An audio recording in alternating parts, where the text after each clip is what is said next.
استعمال شدہ گاڑیوں کی ٹرانسفر پر فٹنس چیکنگ ختم کرنے کا فیصلہ، گاڑیوں کی آن لائن ٹرانسفر کے لیے سافٹ ویئر لانچ کرنے کا بھی فیصلہ، شرجیل میمن کی تاجروں کو مسائل فوری حل کرنے کی یقین دہانی۔ گاڑیوں کی ٹرانسفر پر دری کاغذی کارروائی جاری رہے گی۔ شرجیل انعام میمن نے کہا کہ سندھ حکومت نے تاجروں کے مسائل کو ترجیحی بنیادوں پر حل کیا، گاڑیوں کی رجسٹریشن سمیت تاجروں کے دیگر مسائل حل کیے جائیں گے۔ ریڈ لائن BRT کی وجہ سے تاجروں کو دشواری نہیں ہوگی۔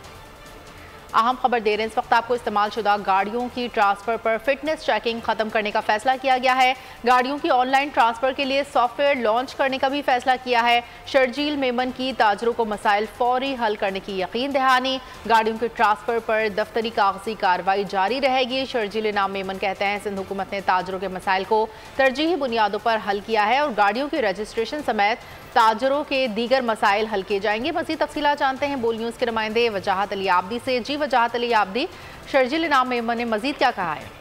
آج دیکھیں میں آپ کو بتاتا ہوں، سندھ کے سینئر وزیر شرجیل انعام میمن کی جانب سے ایک اعلیٰ سطح کا اجلاس کیا گیا ہے، جس میں ایکسائز کے اندر پرانی گاڑیوں کے حوالے سے ٹرانسفر کے حوالے سے اجلاس میں کچھ ہدایت جاری کی گئی ہیں۔ شرجیل انعام میمن کا کہنا ہے کہ فوری طور پر کاغذی کارروائی جو ٹرانسفر کی کاغذی کارروائی ہوتی ہے اس کو ختم کیا جائے، ایک آن لائن اپلیکیشن کا اجرا کیا جائے، اس سے عوام کو اپنی گاڑیوں کو ٹرانسفر کرانے میں آسانی ہو۔